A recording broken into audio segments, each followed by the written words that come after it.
Hello world, Dano here, stacking paper as always. We're doing something a little different today. This is going to be my first retrospective.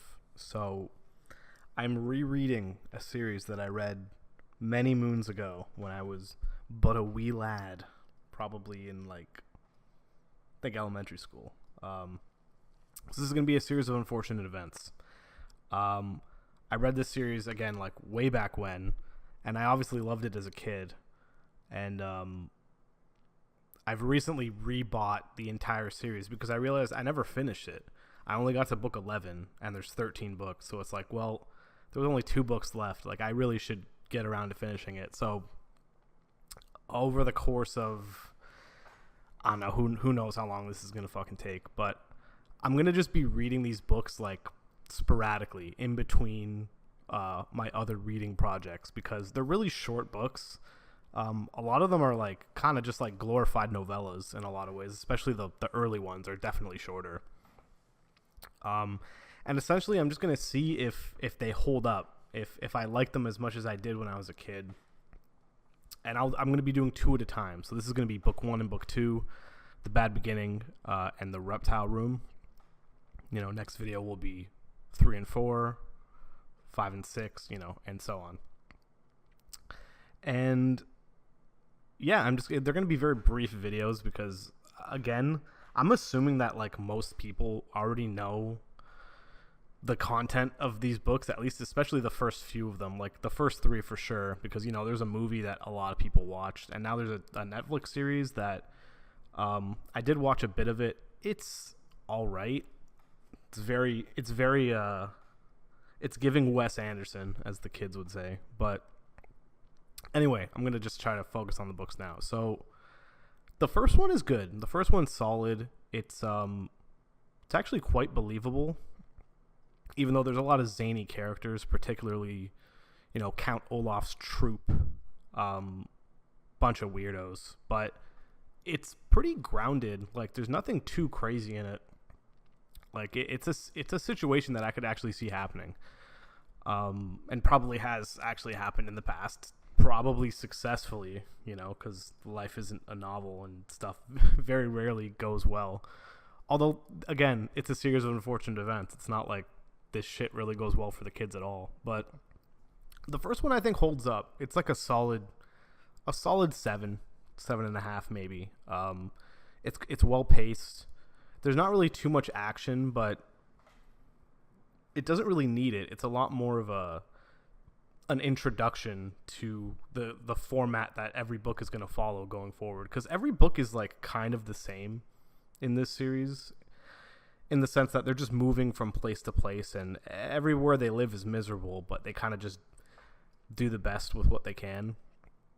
And meanwhile, Olaf just constantly is just switching roles, ingratiating himself with the people around him, and then just trying to jack the fortune. But I will say the Reptile Room kind of sucked. It kind of sucked. And I think a big reason for that is it stands alone in the series because this is the only time they're actually happy. Which sounds fucking terrible, where it's oh, this book sucked because they were happy. But yeah, that's kind of is why, Dr. Montgomery, which again is still funny. I laughed out loud at that. He's just a good guy, and he clearly has a connection to the kids' parents. And the book is just, nothing happens in it. Really nothing happens. They just kind of hang out in the house, have a lovely relationship with Montgomery until Olaf shows up as Stefano and quickly kills Montgomery and just steals the kids, right? Where this book really loses me is the climax. The climax is just weird.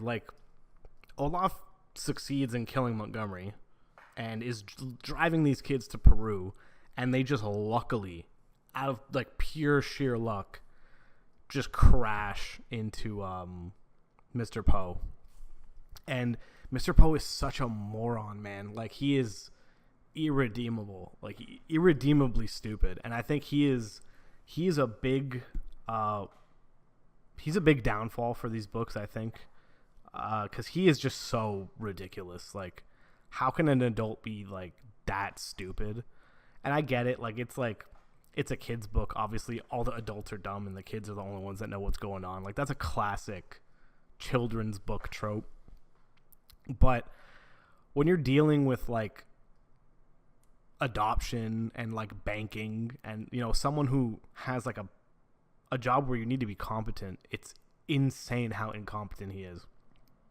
But yeah, the real climax though, where they kind of set up this like mock trial where Violet and Klaus have to try to prove to Mr. Poe that this is Count Olaf. Olaf is literally just standing there. Like, he has a henchman with him too. It's like they could just knock Mr. Poe out and dip, but they don't. They put up with the charade until it's eventually, you know, shown that it's Olaf, and then he just, you know, scatters away. It was just it's a combination of like poor pacing, lack of action, and just a really anticlimactic finish. Like, it's a straight up like 5. It was whatever. I will say, spoiler alert, book 3 is much better. Book 3 I actually really enjoyed, but I'll get to that when we get there. So for now, I'll say the first book definitely holds its weight. Second book was really disappointing. But I have a feeling it's going to start picking back up again if book 3 is any indication of what's to come.